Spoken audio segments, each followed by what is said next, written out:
Assalamu alaikum. Welcome back. This is me Hamid Khan, and you're watching my channel Hamid Biologist. Dear viewer, आज हम endocrine nursing के आखिरी हिस्से को discuss करेंगे। तो आज की इस वीडियो में हम क्या पढ़ने वाले हैं? आज हम पढ़ेंगे थायराइड डिसऑर्डर। थायराइड ग्लैंड से रिलेटेड जो तमाम डिसऑर्डर होते हैं उसको आज हम इस वीडियो में डिस्कस करेंगे। तो सबसे पहले हम अपने ऑब्जेक्टिव्स के बारे में बात करेंगे। हम मेडिकल और surgical management of thyroid disorder के साथ जो पेशेंट आता है उसके मेडिकल और सर्जिकल मैनेजमेंट को डिस्कस करेंगे। इसके अलावा प्री और पोस्ट ऑपरेटिव केयर ऑफ थायरोडेक्टमी यानी कि एक ऐसा सर्जिकल प्रोसीजर होता है जिसमें थायराइड ग्लैंड को रिमूव किए जाते हैं, उसकी प्री और पोस्ट ऑपरेटिव केयर क्या होते हैं उसको भी डिस्कस करेंगे। इसके अलावा potential complication of thyroid disorder के जो कॉम्प्लिकेशन होती है उसको जैसे जो ख़तरात बनते हैं बॉडी में उसको भी डिस्कस करेंगे। और इसके अलावा उसको किस तरह मेजर कर सकते हैं, किस तरह उसको कंट्रोल कर सकते हैं, उसके बारे में बात करेंगे। थायरोडेक्टमी की कॉम्प्लिकेशन क्या है उसको भी हम कलेक्टिवली पढ़ेंगे। तो सबसे पहले थायराइड प्रॉब्लम्स को हम समझेंगे कि थायराइड प्रॉब्लम्स क्या होते हैं। थायराइड प्रॉब्लम्स जो है ये एक थायराइड ग्लैंड के अंदर जब गड़बड़ आ जाती है तो उसकी वजह से थायराइड ग्लैंड जो है एब नॉर्मल परफॉर्म करता है, अपना फंक्शंस जो है वो प्रॉपरली परफॉर्म नहीं करता और इस वजह से बॉडी के अंदर जो है जो होम्योस्टेसिस होता है वो मेंटेन नहीं रह पाता। तो जो थायराइड हार्मोन्स होते हैं वो थायराइड हार्मोन्स की रेगुलेशन और उसकी सिक्रीशन जो है उसकी या तो इनहिबिशन हो जाती है या उसकी सिक्रीशन कम हो जाती है या उसकी सिक्रीशन बढ़ जाती है, तो उसे हम थायराइड प्रॉब्लम्स कहते हैं। अगर सिक्रीशन बढ़ जाती है तो उसे हम हाइपरथायरॉयडिज्म कहते हैं और अगर सिक्रीशन कम हो जाती है तो उसे हम हाइपोथायरॉयडिज्म कहते हैं। और अगर स्टॉप हो जाती है तो फिर वो इनहिबिट हो जाती है। यानी हार्मोन की जब जो थायराइड हार्मोन्स की जब सिक्रीशन बंद हो जाती है तो फिर थायराइड प्रॉब्लम्स तब भी डेवलप हो सकते हैं। Medical and surgical management of patient with thyroid disorder के जो पेशेंट होता है उसके मेडिकल और सर्जिकल मैनेजमेंट को हम डिस्कस करेंगे। थायराइड डिसऑर्डर जो है उसको मेडिकेशन के ज़रिए भी ट्रीट कर सकते हैं और कुछ ऐसे केसेस होते हैं जो बिल्कुल रेयर केसेस होते हैं जैसे कि एडिनोमा उसमें होगा, बिनाइन ट्यूमर हो गया, ये वो इनलार्ज हो गया, तो उस कंडीशन में फिर थायराइड ग्लैंड को रिमूव किया जाता है।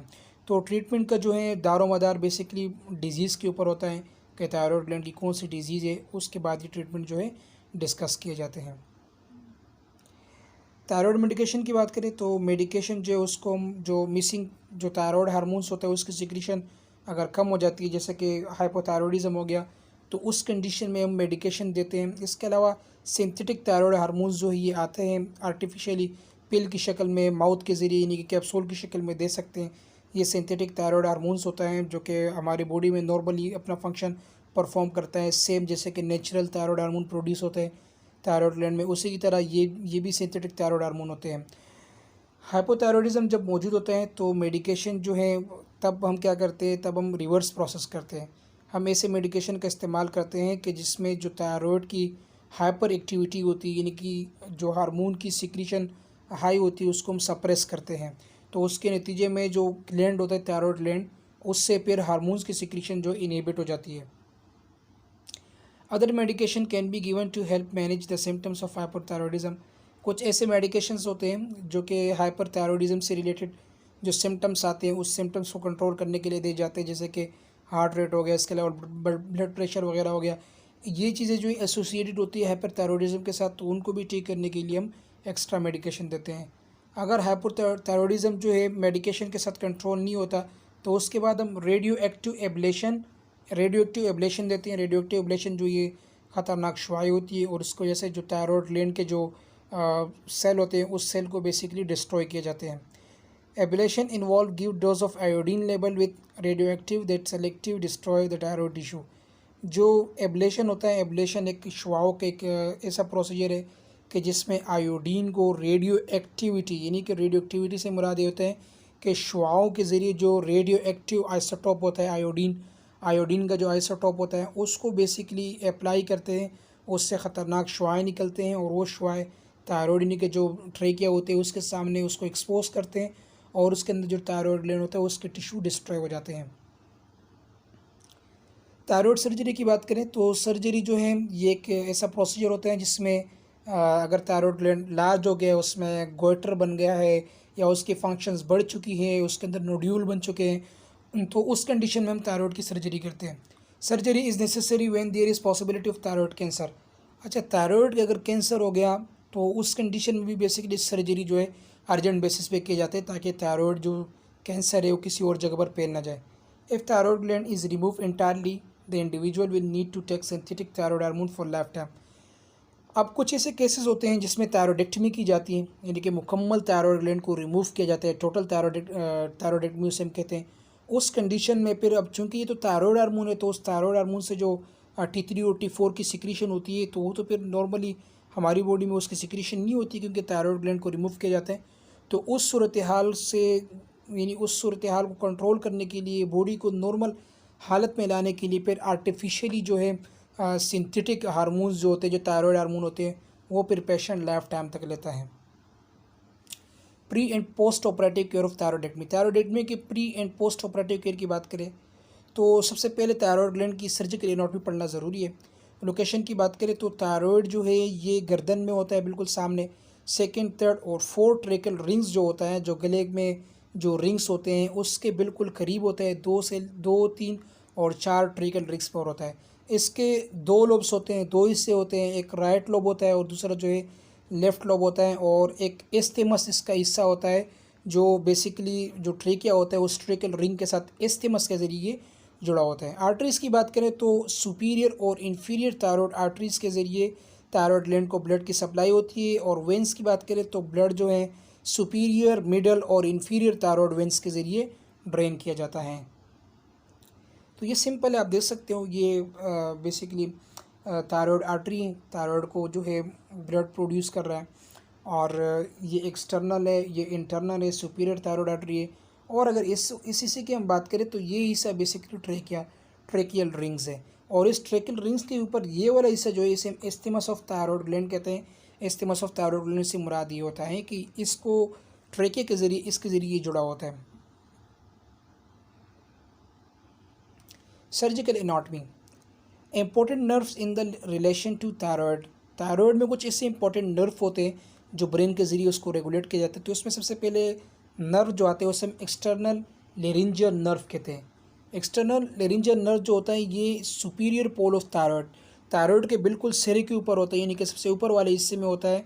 और अगर इसमें इंजरी हो गई सर्जरी के दौरान, इसका एहतियात करना बहुत ज़रूरी होता है। इंतहाई क्रिटिकल केयर में जो सर्जन होते हैं इसकी सर्जरी परफॉर्म करते हैं। अब जैसे कि एक्सटर्नल लेरिंजियल नर्व हो गया, तो ये superior pole of thyroid gland पे होता है, थायराइड ग्लैंड के बिल्कुल पिक के ऊपर होता है। और अगर इसमें इंजरी हो गई तो वॉइस वीकनेस हो सकती है, आवाज़ में कमज़ोरी आ सकती है, आवाज़ रुक सकता है, बंद हो सकता है, या आवाज़ में तोतलापन आ सकता है। इसके अलावा रिकरेंट लेरिंजियल नर्व, ये 2 किस्म के नर्व होते हैं, एक एक्सटर्नल लेरिंजियल नर्व और दूसरा जो है recurrent laryngeal nerve related to the lower पोल।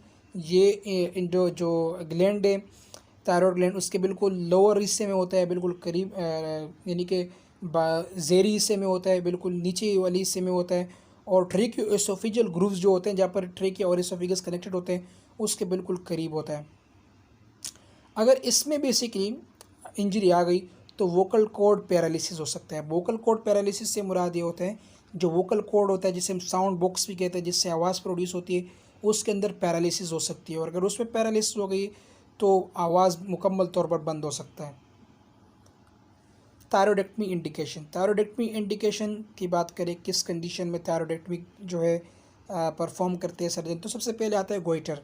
अब गोइटर क्या, ये जो है नॉन न्यूप्लास्टिक स्वेलिंग होती है, यानी कि ये तो कैंसर नहीं होता है, लेकिन एक किस्म का बिनाइन ट्यूमर होता है जो जिसमें थायराइड ग्लैंड जो फूल जाता है, उसके सेल जो है बढ़ जाते हैं, और इस कंडीशन को हम गोइटर कहते हैं।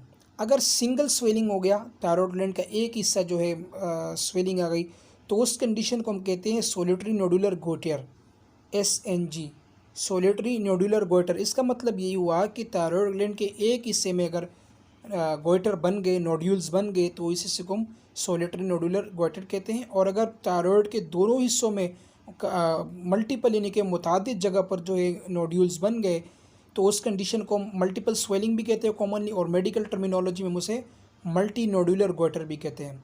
अब कार्सिनोमा की बात करें तो कार्सिनोमा बेसिकली 2 टाइप्स के होते हैं। एक हम फॉलिकुलर कार्सिनोमा कहते हैं, जो फॉलिकल सेल्स होते हैं, जिसमें बेसिकली जो T3 और T4 होते हैं उसके सिंथेसिस होते हैं, वो सेल बढ़ जाते हैं, तो उसे हम फॉलिकुलर कार्सिनोमा कहते हैं। और दूसरे टाइप्स जो होते हैं उसे हम पेपिलरी कार्सिनोमा कहते हैं। और एक जो होता है रेयर वेराइटीज़ होती है, कुछ ऐसे कंडीशन बन जाते हैं कि जिसमें भी हम थायराइड की इंडिकेशन बहुत ज़रूरी हो जाती है, थायराइडेक्टमी की ज़रूरत पड़ जाती है, वो इंतहाई रेयर वेराइटीज़ होती है। थायराइडेक्टमी के टाइप्स की बात करें तो सबसे पहले आता है हेमी थायराइडेक्टमी। अब हेमी का मतलब होता है हाफ। हेमी थायराइडेक्टमी का मतलब होता है कि अगर थायराइड ग्लैंड का हाफ हिस्सा जो है रिमूव किया जाए तो इस प्रोसीजर को हम कहते हैं हेमी थायराइडेक्टमी। लोबेक्टमी की बात करें तो लोबेक्टमी का मतलब ये होता है, अब चूंकि थायराइड ग्लैंड के दो लोब्स होते हैं, एक जो है राइट लोब से और एक लेफ्ट लोब है। अब इसमें से अगर एक लोब को रिमूव किया गया तो इसका मतलब हुआ, इस प्रोसीजर को हम कहते हैं लोबेक्टमी। और जो है ये लोबेक्टमी हम कब परफॉर्म करते हैं, लोबेक्टमी जो है सर्जन सोलिटरी गोइटर में परफॉर्म करते हैं। और सोलिटरी गोइटर में तब परफॉर्म करते हैं कि जब एक साइड पर नोड्यूल्स बन जाते हैं, यानी कि गोइटर की फॉर्मेशन होती है। टोटल थायराइडेक्टमी की बात करें तो टोटल थायराइडेक्टमी का मतलब ये होता है कि मुकम्मल थायराइड ग्लैंड को रिमूव किया जाता है। अब टोटल थायराइडेक्टमी इंतहाई रेयर केसेस में होता है, या तो पेशेंट को मैलिग्नेंसी हो चुकी है, थायराइड ग्लैंड बिल्कुल एबनॉर्मल हो चुका है, उसके फंक्शंस जो है उसमें एट्रोफी हो चुकी है, तब जाके टोटल थायराइडेक्टमी यानी मुकम्मल थायराइड ग्लैंड को रिमूव करते हैं। और उसके बाद पेशेंट को जो है लाइफ टाइम सिंथेटिक हार्मोन की ज़रूरत पड़ती है, क्योंकि थायराइड ग्लैंड ने अपना काम करना छोड़ चुका होता है। तो फिर T3 और T4 की बॉडी को ज़रूरत होती है, और T3 और T4 होता नहीं है, बॉडी में मेटाबॉलिज्म नहीं होता, बॉडी में ग्रोथ नहीं होता, और उसकी वजह से बेसिकली बॉडी के अंदर जो होम्योस्टेसिस होता है, जो नॉर्मल फंक्शन होता है, वो डिस्टर्ब हो जाते हैं। और उस सूरत हाल से निमटने के लिए सिंथेटिक हार्मोन्स, जो आर्टिफिशियल हार्मोन्स होते हैं, पिल्स की सूरत में आते हैं। डॉक्टर वो एडवाइस करते हैं पेशेंट को लाइफ टाइम, क्योंकि लाइफ टाइम इस वजह से ज़रूरत पड़ रही है कि थायराइड ग्लैंड बिल्कुल बॉडी में है ही नहीं। अब थायराइडेक्टमी स्टेप्स की बात करें तो सब टोटल थायराइडेक्टमी है, नियर टोटल थायराइडेक्टमी है, और एस्टेमोसेक्टमी है। सब टोटल थायराइडेक्टमी की बात करें तो removal of a little less than total than in multi nodular goitre. अब मल्टी नोडुलर गोइटर में जो है सब टोटल थायराइडेक्टमी का मतलब होता है, यानी कि बिल्कुल टोटल, एक तो होता है टोटल, एक होता है सब टोटल। अब सब टोटल का मतलब ये होता है कि कम हिस्सा, थायराइड ग्लैंड का हाफ हिस्सा को यानी कि आधे हिस्से को रिमूव करना सब टोटल थायराइडेक्टमी कहलाती हैं। और अमूमन ये मल्टी नोडुलर गोइटर में होता है। नियर टोटल थायराइडेक्टमी, अब नियर टोटल थायराइडेक्टमी का मतलब होता है ऑलमोस्टली ये सब टोटल थायराइडेक्टमी के की तरह ही है, लेकिन सब टोटल थायराइडेक्टमी से थोड़ी सी ज़्यादा, यानी कि एक लोब से ज़्यादा जब रिमूव करते हैं तो, और उसमें जो थायराइड टिश्यूज़ होते हैं वो भी रिमूव किए जाते हैं। और इसके साथ साथ जो पैराथायरॉयड ग्लैंड होता है, वो पैराथायरॉयड ग्लैंड का कुछ हिस्सा भी उसमें रिमूव किए जाते हैं, तो इसे हम नियर टोटल थायराइडेक्टमी कहते हैं। और एस्टिमसेक्टमी कहते हैं, जो एस्टिमस होता है उस एस्टिमस को दो हिस्सों में तकसीम किया जाता है, इसे हम एस्टिमसेक्टमी कहते हैं। प्री ऑपरेटिव इन्वेस्टिगेशन, ऑपरेशन से पहले क्या कह रहे हैं तो CBC काउंटिंग बहुत ज़रूरी है कि बॉडी में कोई इन्फेक्शन तो नहीं है, HB लेवल कितना है, पेशेंट को ब्लड की ज़रूरत तो नहीं है, ब्लड ट्रांसफ्यूजन की ज़रूरत तो नहीं है, प्लेटिलेट्स कितने, ये चीज़ें नोट किए जाते हैं। Serum, urea, electrolytes, creatinine, thyroid profile में T3, T4 और TSH थायराइड स्टिमुलेटेड हार्मोन्स, ये टेस्ट किए जाते हैं। इसके अलावा थायराइड ग्लैंड का अल्ट्रासाउंड किया जाता है, और रेडियो आयोडीन दे के पेशेंट का स्कैन करते हैं, थायराइड ग्लैंड का स्कैन करते हैं, ताकि थायराइड ग्लैंड की स्कैनिंग किस तरह है, पेशेंट जो है सर्जरी के लिए पेशेंट जा सकता है या नहीं। इसके अलावा नर्सिंग मैनेजमेंट में प्री ऑपरेटिव केयर ये होंगे कि BP को मॉनिटर करना होगा, पेशेंट के ड्रेस को चेंज करना होगा, पेशेंट को फिज़िकली इनकरेज करना होगा, पेशेंट को मोटिवेट करना होगा। और इसके अलावा पेशेंट को कम्प्लीटली जो प्रोफाइल होता है उसके साथ फाइल के साथ OT में शिफ्ट करना प्री ऑपरेटिव केयर है। और प्री ऑपरेटिव इन्वेस्टिगेशन में ये जो स्लाइड में मौजूद है ये टेस्ट किए जाते हैं। इसके अलावा एक्सरे भी किए जाते हैं, चेस्ट के एक्सरे भी किए जाते हैं, गर्दन के एक्सरे भी किए जाते हैं। और कुछ ऐसे केसेस होते हैं कि जैसे कि ऑन्कोलॉजी, जिसे हम कैंसर डिटेक्शन कहते हैं, तो उसके लिए फाइन नीडल एस्पायरेशन यानी थायराइड ग्लैंड में सिरिंज दाखिल करते हैं, और उसके अंदर जो फ्लूइड होता है, जो सेल होते हैं, उसको निकाला जाता है थायराइड नोड्यूल से, ताकि उसको लैब भेजे जाते हैं, साइटोलॉजी लैब भेजे जाते हैं, ताकि उसके सेल को देखे कि उसके सेल में कोई फिजियोलॉजिकल चेंजेस तो नहीं आई है, एट्रोफी तो नहीं हुई, या इसके अलावा मीटास्टेसिस तो नहीं हो रहा। इसके अलावा indirect laryngoscopy to assess the pre operative function of the both vocal cords. अब वोकल कॉर्ड्स के फंक्शंस को मेजर करने के लिए लेरेंजोस्कोपी करते हैं, यानी कि माउथ को जो है लेरेंजोस्कोपिक एक इंस्ट्रूमेंट होता है उसको मुंह में दाखिल किया जाता है, मुंह का बाकायदा असेसमेंट लिया जाता है कि बॉडी में पहले से कोई एबनॉर्मलिटी तो नहीं है। तो ये चीज़ें तमाम प्री ऑपरेटिव इन्वेस्टिगेशन में आता है। अब पोस्ट ऑपरेटिव मैनेजमेंट की बात करेंगे। थायराइड सर्जरी हो गई है, पेशेंट आपके पास वार्ड में आ गया है, तो जो ओरल इनटेक है उसको नेक्स्ट डे से स्टार्ट करना है। जैसे पेशेंट आ गया उस दिन के बाद नेक्स्ट डे में जो है, जो पेशेंट का फर्स्ट डे होगा सर्जरी के बाद फर्स्ट डे आएगी, तो उसमें क्लियर फ्लूइड देना है, इंतहाई बिल्कुल साफ़ शफाफ फ्लूइड्स पेशेंट को देना है, जिसे हम फ्री फ्लूइड्स भी कह सकते हैं, ताकि जो सॉफ्ट डाइट होता है, सॉफ्ट डाइट के शुरू में जो है वो पेशेंट को देना बहुत ज़रूरी होता है। इसके अलावा analgesic essential in post operative period. Pain, अगर पेशेंट को कोई पेन महसूस होता है तो उसकी भी एवेलुएशन करनी है, उसकी असेसमेंट करनी है। और इसके अलावा फर्स्ट नाइट पे जो है पेन भी हो सकता है पेशेंट को, तो उसको भी रोकने के लिए पोस्ट ऑपरेटिव केयर जो है बहुत ज़रूरी देना है। एंटीबायोटिक जो है एवॉइड करने हैं। अगर क्लीन इलेक्टिव सर्जरी हो गई है तो कोशिश ये करनी होगी कि एंटीबायोटिक्स जो है हमने नहीं देने हैं। इसके अलावा डेली वाइटल लेना है, पेशेंट का जो है हार्ट रेट देखना है। इसके अलावा पेशेंट की बीपी देखनी है, और फिज़िकली जो थायराइड वाला हिस्सा है, जो गर्दन है, उसका जो है ख्याल करना है कि उसमें कोई फ्लूइड तो नहीं आ रहा, पस की फॉर्मेशन तो नहीं हो रही। इसके अलावा चार्ट को प्रॉपरली मेंटेन रखना है, नर्सिंग केयर जो चार्ट होता है उसको मेंटेन रखना है। Raise of temperature after third post operative day indicates infection. अगर ऑपरेशन के तीसरे दिन बाद टेम्परेचर बढ़ गया 100 102, तो इसका मतलब ये हुआ कि पेशेंट जो है इन्फेक्शन गेट कर चुका है। तो उसके नतीजे में जो है पेशेंट का जो सर्जिकल लोकेशन होता है उसकी केयर करनी है, उसको इंतहाई एहतियात के साथ उसकी ड्रेसिंग करनी है। और ये तमाम चीज़ें जो पेशेंट की आउटपुट होती है और इनपुट होती है, इस चीज़ों को मॉनिटर करना बहुत ज़रूरी है। आफ्टर 48 आवर्स और when drainage falls to few ml during last 24 hours period which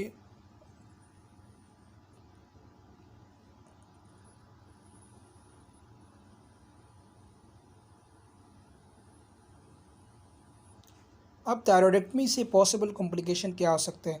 तो थायरॉयडेक्टमी से पॉसिबल कॉम्प्लिकेशन हैमरेज हो सकता है। इसके अलावा रिस्पायरेटरी डिस्ट्रेस और स्ट्रेडर हो सकता है। इसके अलावा हॉर्सनेस ऑफ वॉइस, आवाज़ का जो है बंद हो सकता है, आवाज़ जो है ख़राब निकल सकता है, यानी कि जो गले की ख़राबी हो सकती है, आवाज़ में दुश्वारी हो सकती है। टोटल वोकल कॉर्ड पैरालिसिस हो सकता है, जैसे कि हमने शुरू में पढ़ा था कि रिकरेंट लेरिंजल नर्व है, वो अगर डैमेज हो गया तो उसकी वजह से एफोनिया हो सकता है। अब एफोनिया का मतलब ये होता है एब्सेंस ऑफ वॉइस, यानी आवाज़ जो है वो प्रोड्यूस नहीं होगा। इसके अलावा हाइपोकैल्सेमिक टेटेनी, हाइपोकैल्सेमिक टेटेनी का से मुराद ये है कि सीरम में कैल्शियम की मिकदार डिक्रीज़ हो सकती है और इसको जैसे मसल्स में टेटेनी हो सकती है। और ये पैराथायरॉयड ग्लैंड्स ड्यूरिंग टोटल थायरॉयडेक्टमी, थायरॉयडेक्टमी के दौरान अमूमन अगर पैराथायरॉयड ग्लैंड रिमूव हो गया तो उसकी वजह से हाइपोकैल्सेमिक टेटेनी हो सकती है, क्योंकि parathyroid gland basically calcitonin produce करता है। तो पैराथायरॉयड ग्लैंड अगर टोटल पैराडेक्टमी रिमूव कर गया तो उसकी वजह से भी कैल्शियम की मिकदार ड्रॉप हो सकती है, वाउंड में इन्फेक्शन भी हो सकता है, और 48 आवर्स के अंदर अंदर इन्फेक्शन हो सकता है। तो इन चीज़ों को मॉनिटर करना बहुत ज़रूरी होते हैं, ये पोस्ट ऑपरेटिव केयर में आते हैं। Complication of thyroid disorder, if hypothyroidism isn't treated the symptom will progress. अब अगर हाइपोथायरॉयडिज्म को ट्रीट नहीं किया गया तो उसके नतीजे में जो सिम्टम्स होंगे वो प्रोग्रेस हो जाएंगे। अब पेशेंट है थायरॉयड डिसऑर्डर में कुछ ऐसे पेशेंट थे कि उनका थायरॉयड रिमूव किया गया, तो फिर वो हाइपोथायरॉयडिज्म की तरफ भी जा सकते हैं, क्योंकि उनके जो थायरॉयड हार्मोन्स है वो उन्होंने लिए नहीं। Rarely a severe form of hypothyroidism called myxoedema can develop. अब मैक्सिडीमा डेवलप हो सकता है एडल्ट में, यानी कि बड़ों में से मैक्सिडीमा कहते हैं और बच्चों में से क्रेटिनिज्म कहते हैं, और ये हाइपोथायरॉयडिज्म की वजह से हो सकता है। Symptom of myxoedema includes low body temperature, dulled mental process, congestive heart failure, a condition where the heart cannot pump enough blood to meet the body needs।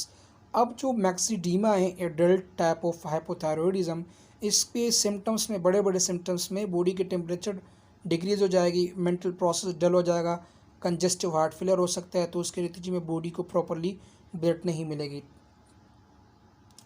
If hypothyroidism is left untreated or is not treated properly, a life-threatening complication called thyroid storm, extreme overactivity of thyroid gland can occur।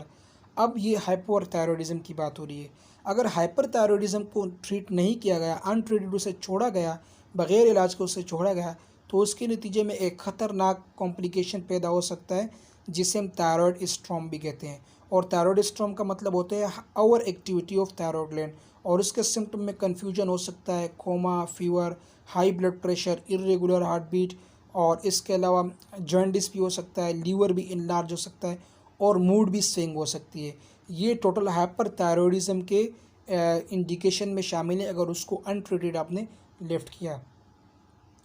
Complication of थायरॉयडेक्टमी already हम पढ़ चुके हैं। Complication में hypothyroidism हो सकता है, thyroid insufficiency हो सकती है, इसके अलावा लेरिंजर नर्व इंजरी हो सकता है, हाइपोपैराथायरॉयडिज्म भी हो सकता है, क्योंकि अगर टोटल थायरॉयडेक्टमी हुई है तो उसकी वजह से पैराथायरॉयड ग्लैंड भी रिमूव किया जाता है और सीरम में कैल्शियम की मिकदार डिक्रीज़ हो जाती है। एनेस्थेटिक कॉम्प्लिकेशन भी बहुत सारे ऐसे कॉम्प्लिकेशन है कि एनेस्थीसिया के दौरान एनेस्थीसिया सही नहीं लगाया गया, या इसके अलावा वर्टिब्रल कॉलम में जो एनेस्थीसिया लगाते हैं वो सही नहीं लगाया। इसके अलावा इन्फेक्शन हो सकता है, स्टिच ग्रेनुलोमा हो सकता है, चाइल्ड लीक हो सकती है, हेमरेज हो सकता है, हेमाटोमा हो सकता है। ये टोटल जो एक कॉम्प्लिकेशन है थायरॉयडेक्टमी के। अब हम पेशेंट के जो केयर होता है, जो पैराथायरॉयड डिसऑर्डर होता है उसमें जो पेशेंट के केयर होते हैं उसको डिस्कस करेंगे। तो ऑब्जेक्टिव्स की बात करें तो इस यूनिट के एंड में हम treatment modalities of patient with parathyroid disorder के साथ जो पेशेंट आता है उसकी ट्रीटमेंट और मोडेलिटीज़ को डिस्कस करेंगे, नर्सिंग प्रोसेस अप्लाई करेंगे और पेशेंट के केयर के हवाले से बात करेंगे उन पेशेंट्स की जो पैराथायरॉयड ग्लैंड के डिसऑर्डर में मुब्तला हो। तो सबसे पहले management of patient with parathyroid disorder. Parathyroid disorder के साथ जो पेशेंट होते हैं उसकी मैनेजमेंट की बात करेंगे। पैराथायरॉयड ग्लैंड जो है ये नॉर्मली 4 पार्ट्स होते हैं इसके, और ये भी थायरॉयड ग्लैंड के अंदर ही मौजूद होते हैं, ठीक है, नेक वाले हिस्से में, और ambiences in the posterior aspect of the thyroid gland. जो थायरॉयड ग्लैंड का पोस्टीरियर एस्पेक्ट होता है यानी कि बैक साइड होता है उसके अंदर ही ये मौजूद होते हैं, और सेम पोजीशन होता है जो पोजीशन थायरॉयड ग्लैंड की है। These small glands are easily overlooked and can be removed in eventually। ये ग्लैंड्स जो होते हैं इसको आसानी के साथ रिमूव किया जाता है थायरॉयड सर्जरी के दौरान। अब चूंकि ये आप देख सकते हो, अब ये बैक व्यू है, जो थायरॉयड ग्लैंड है थायरॉयड ग्लैंड का ये बैक व्यू है। इस वाले हिस्से में बेसिकली ट्रेकिया होता है, और ये दो हिस्से, दो ये हैं और दो ये हैं, इसे हम पैराथायरॉयड ग्लैंड कहते हैं। और ये चूँकि अब फ्रंट पार्ट है, आप देख सकते हो ये फ्रंट पार्ट में ये इस्तेमस है, और ये जो है राइट हिस्सा है और ये लेफ्ट हिस्सा है। इस तरह ये बैक पार्ट पे आप देख सकते हो, बैक पार्ट पे ये चारों मौजूद है, जिसे हम पैराथायरॉयड ग्लैंड कहते हैं। पैराथायरॉयड फंक्शन, पैराथायरॉयड का फंक्शन क्या है? पैराथ हार्मोन प्रोड्यूस करता है, और पैराथ हार्मोन बेसिकली ये प्रोटीन हार्मोन्स होता है, पैराथायरॉयड ग्लैंड इसे बनाता है, प्रोटीन इन नेचर होता है, और ये बेसिकली कैल्शियम और फास्फोरस की मेटाबॉलिज्म को मेंटेन करता है। पैराथ हार्मोन्स जो है ये हमारे ब्लड फास्फोरस लेवल को भी लोअर करता है, यानी कि उसको मेंटेन रखता है। हाइपर पैराथायरॉयडिज्म, अब हाइपर पैराथायरॉयडिज्म का मतलब ये होता है कि अगर पैराथायरॉयड ग्लैंड की हार्मोन सिक्रीशन बढ़ जाती है, इस कंडीशन को हम हाइपर पैराथायरॉयडिज्म कहते हैं। हाइपर पैराथायरॉयडिज्म एक ऐसा कंडीशन होता है जिसमें पैराथायरॉयड हार्मोन्स की ओवर प्रोडक्शन हो जाती है, और ये इसमें बोन के अंदर डीकैल्सिफिकेशन होती है, यानी कि बोन्स में कैल्शियम की मिकदार ड्रॉप हो जाती है, और रीनल कैलकुली भी हो सकती है, जिसे हम किडनी स्टोन भी कहते हैं, क्योंकि कैल्शियम की मेटाबॉलिज्म डिस्टर्ब हो जाती है। इस कंडीशन को हम हाइपर पैराथायरॉयडिज्म कहते हैं। अब हाइपर पैराथायरॉयडिज्म का इनडायरेक्टली इफेक्ट जो साइकेट्रिक डिस्टर्बेंस हो सकता है, बोन लॉस हो सकता है, किडनी डिजीज़ हो सकती है, और एब्डोमिनल सिम्टम्स में मसल स्क्रैम्स वगैरह हो सकते हैं। क्लिनिकल मैनिफेस्टेशन एपैथी, बॉडी जो है बॉडी में थकावट महसूस हो जाएगी, इसके अलावा फटीज हो सकता है, मसल वीकनेस हो सकती है, nausea, vomiting, constipation, hypertension, cardiac डिसरिथमिया, और इसके अलावा ये तमाम के तमाम कैल्शियम इन ब्लड में कैल्शियम की मिकदार बढ़ जाएगी, किडनी स्टोन हो जाएगी। इसके अलावा बोन्स जो है कमज़ोर हो जाएंगे, और बोन्स जो है मोर प्रोन टू फ्रैक्चर, यानी कि हड्डियाँ जो है उसकी टूटने की जो रिस्क होती है वो बढ़ जाती है, क्योंकि जो बोन्स होते हैं उसमें कैल्शियम की डिपोजिशन डिक्रीज़ हो जाती है। फिजियोलॉजिकल मैनिफेस्टेशन जो है इरिटेबिलिटी हो जाती है, न्यूरोसिस, और इसके अलावा साइकोसिस, ये भी direct effect of calcium on the brain and nervous system. Calcium का जो ब्रेन और नर्वस सिस्टम होता है उसके ऊपर इफेक्ट की वजह से पेशेंट साइकोसिस की तरफ भी जा सकता है, यानी कि नफ्सियाती अमराज के शिकार भी हो सकता है। Assessment and diagnostic finding. Primary hyperthyroidism is diagnosed by persistent evaluation of serum calcium level and an evaluate level of parathyroid parathormone और इसके अलावा सीरम कैल्शियम लेवल की मिकदार अगर बढ़ जाती है तो इस कंडीशन को हम प्राइमरी हाइपर पैराथायरॉयडिज्म कह सकते हैं। Elevated serum level alone is non specific finding because serum level में be altered by diet medication and renal and bone changes. अब अगर सीरम कैल्शियम लेवल अगर हम कहें कि भाई सीरम कैल्शियम लेवल बढ़ चुका है तो ये पेशेंट जो है पैराथायरॉयड हाइपर पैराथायरॉयडिज्म की तरफ जा सकता है, तो नहीं भाई ऐसा नहीं होगा, क्योंकि जो सीरम कैल्शियम लेवल है वो हमारे खाने की वजह से बढ़ सकता है। इसके अलावा बोन और रीनल चेंजेस की वजह से भी हो सकता है, यानी कि ये नॉर्मल भी हो सकता है। बोन चेंजेस में डिटेक्टेड ऑन एक्सरा और bone scans in advance disease. अगर एडवांस डिजीज़ हो गई तो उसमें बेसिकली जो डेंसिटी होगी वो डेंसिटी हड्डियों की डिक्रीज़ हो जाएगी, कैल्शियम की मिकदार डिक्रीज़ हो जाएगी और इसके अलावा हड्डियाँ जो है अंदर से पोरस हो जाएगी। तो ये भी बेसिकली इंडिकेट करता है हाइपर पैराथायरॉयडिज्म को। अल्ट्रासाउंड भी अल्ट्रासाउंड के ज़रिए से भी हो सकता है, एमआरआई के ज़रिए भी फाइंडिंग हो सकती है, थैलियम स्कैन के ज़रिए भी हो सकता है, फाइन नीडल बायोप्सी की वजह से भी इसको हम इवालुएट कर सकते हैं। और इसके अलावा पैराथायरॉयड जो हार्मोन्स होते हैं जो उसमें अगर सिस्ट हो गया या एडिनोमा हो गया या हाइपरप्लेजिया हो गया तो बायर असेसमेंट के ज़रिए भी हम जो थायरॉयड ग्लैंड होता है उसकी एनलार्जमेंट हो जाती है। Ultrasonography of thyroid and parathyroid gland. Complication hypercalcaemic crisis. अब हाइपरकैल्सीमिक क्राइसिस से मुराद ये होता है कि कैल्शियम की मिकदार बढ़ जाती है और इस कंडीशन को हम क्राइसिस कहते हैं। The patient in acute hypercalcaemic crisis requires close monitoring for life-threatening complication and prompt treatment to reduce serum calcium level। अब वो पेशेंट जिनमें हाइपर कैल्सीमिया हो चुका होता है तो उनको क्लोजली मॉनिटर करना बहुत ज़रूरी है ताकि लाइफ थ्रेटनिंग वो ख़तरनाक हादसात जो उनके बॉडी में हो सकते हैं उसको रोकने के लिए क्लोजली पेशेंट को मॉनिटर करना बहुत ज़रूरी है ताकि उसका कैल्शियम लेवल जल्द से जल्द डिक्रीज़ हो जाए। मेडिकल मैनेजमेंट की बात करें तो ट्रीटमेंट के लिए जो अगर प्राइमरी हाइपरथायरॉयडिज्म हो गया तो उसमें जो है surgical removal of abnormal parathyroid tissue को जो है जो एबनॉर्मल होते हैं उसको रिमूव करना ये रिकमेंड करते हैं। इसके अलावा मेडिकेशन भी देते हैं। अब ये इसके सर्जिकल प्रोसीजर है। मेडिकेशन और डाइट की बात करें तो अगर पेशेंट जो है एग्जिस्टिंग पेप्टिक अल्सर, अगर पेशेंट को कुछ ऐसे पेशेंट होते हैं कि उनको पेप्टिक अल्सर भी होता है तो उनको फिर एंटासिड भी देते हैं और इसके अलावा प्रोटीन फीडिंग्स भी देते हैं। Because anorexia is a common efforts are made to improve the appetite. इनके साथ इन्हीं के थायरॉयड पैराथायरॉयड एबनॉर्मलिटीज़ में एनोरेक्सिया भी हो सकता है और एनोरेक्सिया बेसिकली एपेटाइट के लेवल को ख़त्म कर देता है। पेशेंट जो है नफ्सियाती तौर पर खाने से डरता है और उसे हम लॉस ऑफ एपेटाइट भी कहते हैं।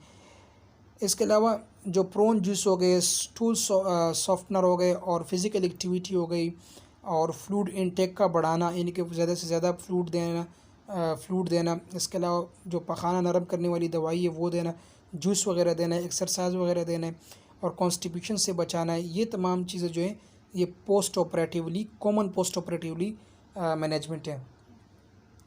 Hydration therapy. अब hydration therapy kidney involvement is possible. Patient with hyperparathyroidism are at the risk of renal calculi. अब हाइड्रेशन थेरेपी जो है ये बहुत ज़रूरी है क्योंकि पेशेंट इस कंडीशन में उनकी बॉडी में ऑलरेडी कैल्शियम की मिकदार बढ़ चुकी होती है तो किडनी स्टोन जो है उसकी फॉर्मेशन हो सकती है। तो उसको रोकने के लिए कम से कम 2000 ml यानी कि 2 लीटर ml जो है ये जो है पानी लेना दिन में बहुत ज़रूरी है ताकि कैल्शियम स्टोन की फॉर्मेशन ना हो जाए। ज़्यादा से ज़्यादा पानी लेगा तो किडनी ज़्यादा से ज़्यादा वॉश होंगी और यूरिन की फॉर्मेशन होगी और किडनी के अंदर बेसिकली कैलकुलस की फॉर्मेशन नहीं होगी। नर्सिंग मैनेजमेंट की बात करें तो प्रिकॉशन जो है डिहाइड्रेशन से पेशेंट को रोकना है। इसके अलावा इमोबिलिटी हो गई, डाइट वगैरह हो गया, ये चीज़ें बहुत इंपॉर्टेंट होती है। पेशेंट की जो है क्लोजली मॉनिटर करना बहुत ज़रूरी होता है। और पैराथायरॉयडेक्टमी के बाद पेशेंट अगर रिसीव हो गया तो उस सूरत हाल में भी पेशेंट को डिहाइड्रेशन से बचाना है। पेशेंट की तमाम जो डाइट है, केयर प्लान है, वाइटल साइन है, उसको मॉनिटर करना बहुत ज़रूरी है। The nurse reminds the patient and family about the importance of follow up to ensure return of serum calcium level to normal. Nurses की भी एक अहम जिम्मेदारी होती है कि वो पेशेंट और पेशेंट के फैमिली को इनकरेज करें कि आपका दोबारा फॉलो अप में यानी कि डॉक्टर को दिखाना बहुत ज़रूरी है ताकि आपका कैल्शियम लेवल नॉर्मल सतह पर आ जाए। अब हम हाइपोपैराथायरॉयडिज्म को डिस्कस करेंगे। ये मोस्ट कॉमन कॉज होता है हाइपोपैराथायरॉयडिज्म जो है। मोस्ट कॉमन कॉज जो हाइपोपैराथायरॉयडिज्म का है वो inadequate secretion of parathyroid hormone से after interruption of blood supply और surgical removal of parathyroid gland tissue during thyroidectomy, parathyroidectomy और रेडिकल नेक डिसेक्शन। अब अगर गले में थायरॉयड ग्लैंड को रिमूव किया गया या पैराथायरॉयडेक्टमी की गई, पैराथायरॉयड ग्लैंड को रिमूव किया गया या थायरॉयड ग्लैंड को रिमूव किया गया या पैराथायरॉयड ग्लैंड की टिश्यू को रिमूव किया गया, तो उसमें जो है एक्सीडेंटली हादसाती तौर पे ना चाहते हुए पैराथायरॉयड ग्लैंड डिस्टर्ब हो जाता है। तो उसके नतीजे में चूँकि अब एक कंडीशन ये है कि पैराथायरॉयड ग्लैंड रिमूव किया गया, अब पैराथायरॉयड ग्लैंड रिमूव किया गया तो उसके फंक्शन होगी नहीं, तो उसकी वजह से हाइपोपैराथायरॉयडिज्म हो सकता है, या उसके टिश्यू रिमूव किए गए तो उसकी वजह से भी हो सकता है, या पैराथायरॉयड ग्लैंड ने हार्मोन की सिक्रीशन कम कर दी तो उसकी वजह से भी हाइपोपैराथायरॉयडिज्म हो सकता है।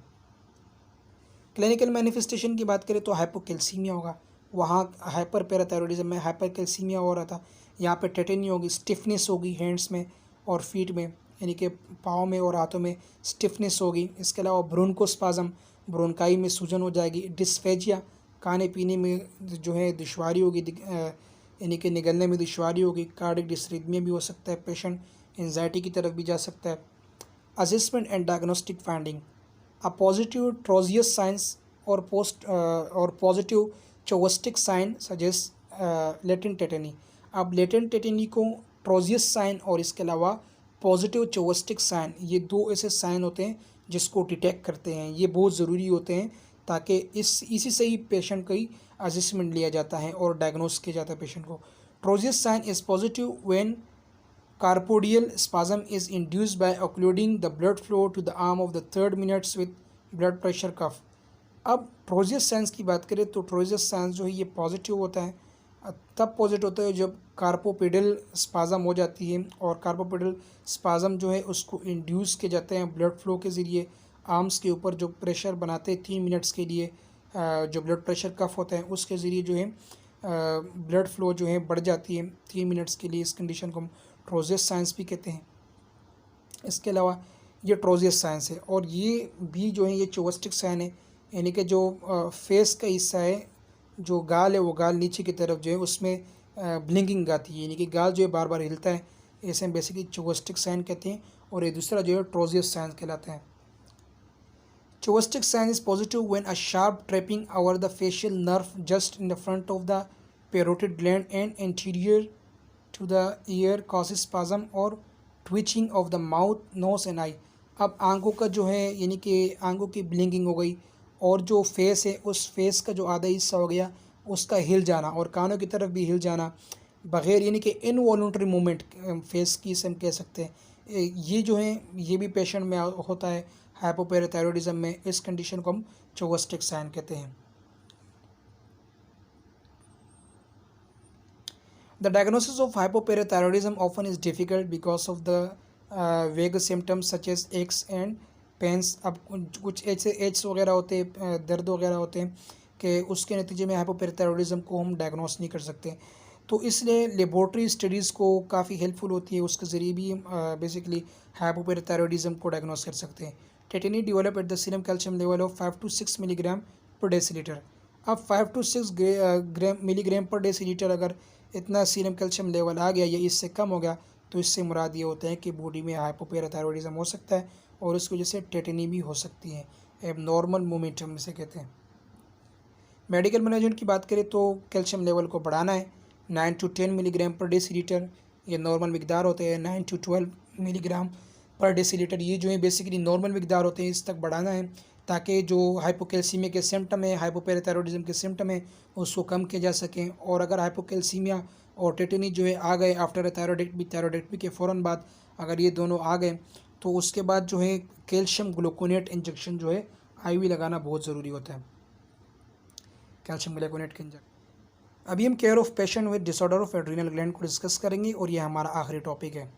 तो एड्रीनल ग्लैंड के डिसऑर्डर की बात करें तो पेशेंट की हम एड्रीनल कॉर्टेक्स हो गया और एड्रीनल मेडुला हो गया, उसके साथ अगर पेशेंट आ गया उसके लिए क्या स्ट्रेटजीज़ होगी, उसके ट्रीटमेंट और मॉडलिटीज़ को हम डिस्क्राइब करेंगे, नर्सिंग प्रोसेस को डिस्क्राइब करेंगे। इसके अलावा इफ़ेक्ट और side effect of glucocorticoids therapy और केयर प्लान के बारे में बात करेंगे।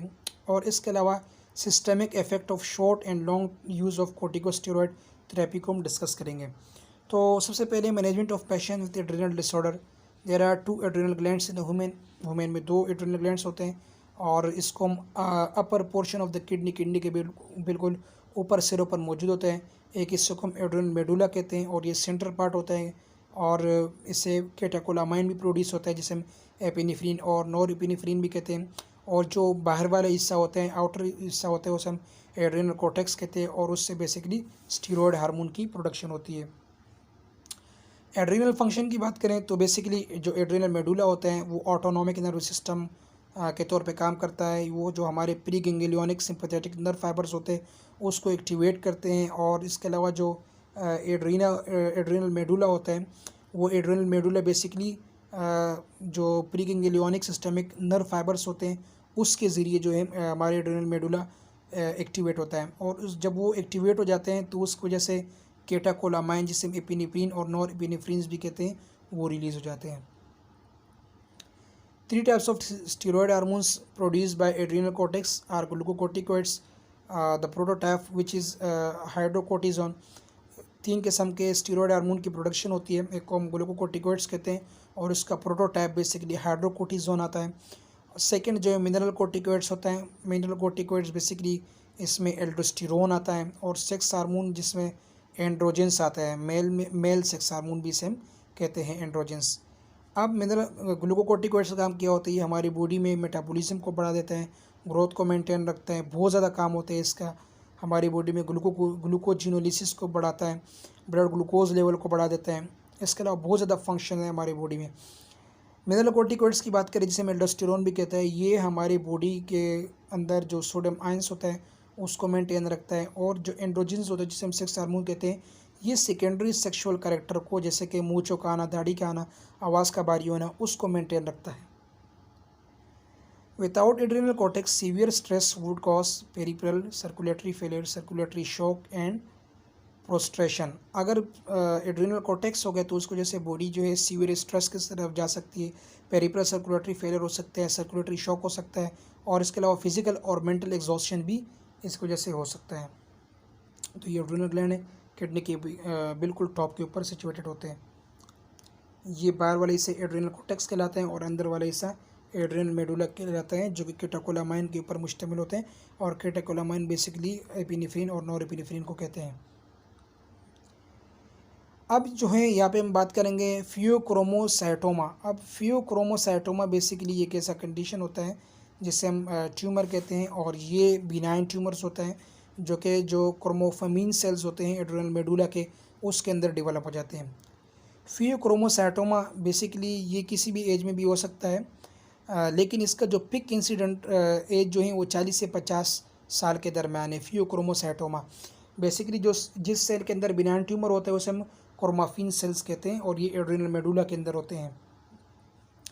क्लिनिकल मैनिफेस्टेशन की बात करें तो trade off symptoms compresses headache होते हैं इसके ज़रिए। इसके अलावा डायफ्रोसिस हो सकता है, पल्पिटेशन हो सकता है, हाइपरटेंशन हो सकता है और अदर कार्डियोवास्कुलर डिस्टर्बेंस भी हो सकते हैं। Assessment and diagnosis. फियोक्रोमोसाइटोमा अगर सस्पेक्ट हो गया तो उसके साइन में जैसे कि sympathetic nervous system over activity हो गई, association with evaluation of blood pressure का बढ़ जाना।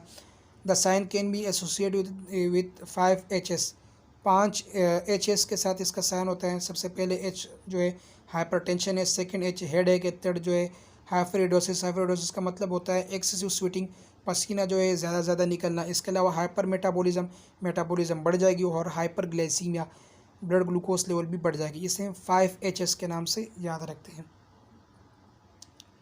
Measurement of urine and plasma level of catecholamines are the most direct and convulsive test for our activity of the adrenal medulla.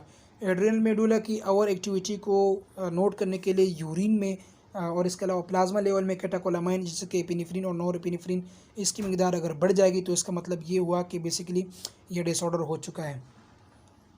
Medical management की बात करें तो pharmacological therapy जो है patient को मूव करते हैं आईसीयू में, ताकि उसकी क्लोज मॉनिटरिंग हो जाए, ईसीजी हो जाए, ईसीजी चेंजेस नोट किए जाए। और इसके अलावा अल्फ़ा एड्रीनर्जिक जो है, जो कि मेडिकेशन होती है अल्फ़ा एड्रीनर्जिक, उसको अल्फ़ा एड्रीनर्जिक ब्लॉकिंग एजेंट जैसे कि फेंटोलामीन हो गए, इसके अलावा स्मूथ मसल रिलैक्सेंट हो गए, ये चीज़ें एडमिनिस्टर करें ताकि जो पेशेंट है, पेशेंट एबनॉर्मल स्टेट से नॉर्मल स्टेट की तरफ आ जाए। और इसके अलावा ब्लड प्रेशर जो जल्दी जल्दी लो हो जाए। इसके अलावा फिनोक्सीबेंजामीन बेसिकली डायबेंजाइलिन है और ये लॉन्ग एक्टिंग अल्फ़ा ब्लॉकर होता है। इसको भी इस्तेमाल करते हैं ताकि ब्लड प्रेशर जो है, जब ब्लड प्रेशर स्टेबलाइज हो जाए, इसको भी जो है अगर पेशेंट सर्जरी की तरफ जा रहा है तो फिनोक्सीबेंजामीन हम उसे दे सकते हैं। बीटा एड्रेनर्जिक ब्लॉकिंग एजेंट जैसे कि प्रोप्रानोलोल हो गए, एंड्राल वगैरह, इसको भी इस्तेमाल करते हैं ताकि पेशेंट का जो कार्डियक डिसरिथमिया है वो नॉर्मल स्टेट पर आ जाए। और कुछ ऐसे मेडिकेशंस होते हैं, अदर मेडिकेशन जो अल्फ़ा ब्लॉकर्स के ऊपर काम नहीं करते, तो फिर हम उसे बीटा एड्रेनर्जिक ब्लॉकिंग एजेंट देते हैं जैसे कि प्रोप्रानोलोल यानी कि एंड्राल। सर्जिकल मैनेजमेंट की बात करें तो डेफिनेटिव ट्रीटमेंट ऑफ फिनोक्रोमोसाइटोमा, इसके जो है surgical removal of a tumour, और ट्यूमर से उस ट्यूमर को रिमूव किया जाए जिसे हम एड्रेनलेक्टमी कहते हैं। उसकी वजह से पेशेंट जो है नॉर्मल स्टेट में आ सकता है क्योंकि ये बिनाइन ट्यूमर होता है।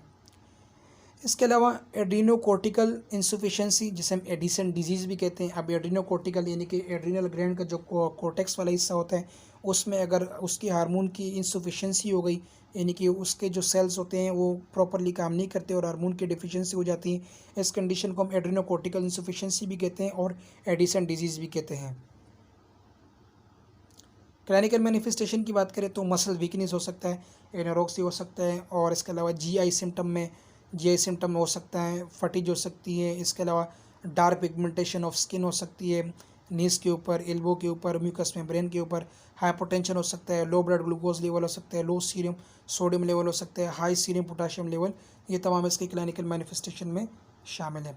असेसमेंट और डायग्नोसिस फाइंडिंग की बात करें तो लेबोरेटरी टेस्ट के ज़रिए हम कंफर्म करते हैं। लेबोरेटरी टेस्ट में बेसिकली हाइपोग्लाइसीमिया अगर आ गया, आरबीएस हमने करवाया और उससे पता चला कि ग्लूकोज लेवल तो ड्रॉप हो गया, तो ये भी इंडिकेट करते हैं एडिसन डिजीज़ को।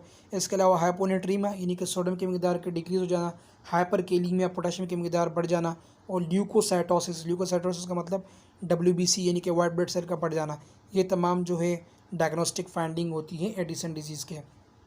मैनेजमेंट की बात करें तो हाइड्रोकोर्टिजोन इंजेक्शन हम लगाते हैं जिसे हम सोलोकोटिव के नाम से आता है, उसको हम इमीडिएटली देते हैं। 5% डेक्सट्रोज नॉर्मल सलाइन में भी दे सकते हैं, डायरेक्ट भी दे सकते हैं। इसके अलावा वाजोप्रेसर्स अमाइंस जो हैं वो भी हम दे सकते हैं अगर पेशेंट जो है हाइपोटेंशन की तरफ जा रहा हो या पेशेंट को मुस्तकिल हाइपोटेंशन हो सकती है। इमीडिएटली ट्रीटमेंट अगर हमने दे दिया तो पेशेंट जो है सर्कुलेटरी शॉक से बच सकता है और पेशेंट का जो ब्लड सर्कुलेशन है वो नॉर्मल हो सकते हैं, फ्लूइड लेवल नॉर्मल हो सकते हैं, और इसके अलावा बॉडी के तमाम जो वाइटल्स आने वो नॉर्मल की तरफ आ सकते हैं। एंटीबायोटिक में भी administered if infection has precipitated adrenal crisis in patient with chronic adrenal insufficiency. अगर कोई पेशेंट है और उसको क्रॉनिक एड्रीनल इंसफिशिएंसी हो चुकी है तो एंटीबायोटिक भी हम प्रिस्क्राइब कर सकते हैं इन्फेक्शन से बचने के लिए। नर्सिंग मैनेजमेंट की बात करें तो पेशेंट की जो असेसमेंट है वो लेनी है, पेशेंट को फ्लूइड बैलेंस को रिस्टोर करना है। इसके अलावा पेशेंट की जो एक्टिविटी टॉलरेंस होती है उसको मेंटेन करना है, होम और इसके अलावा कम्युनिटी बेस्ड केयर पेशेंट का वो भी मेंटेन करना बहुत ज़रूरी होता है। सो बहुत बहुत शुक्रिया। आई होप कि ये इंतहाई तवील लेक्चर आज अपने ख़िताम पे पहुंच चुका है। अल्लाह हाफिज़।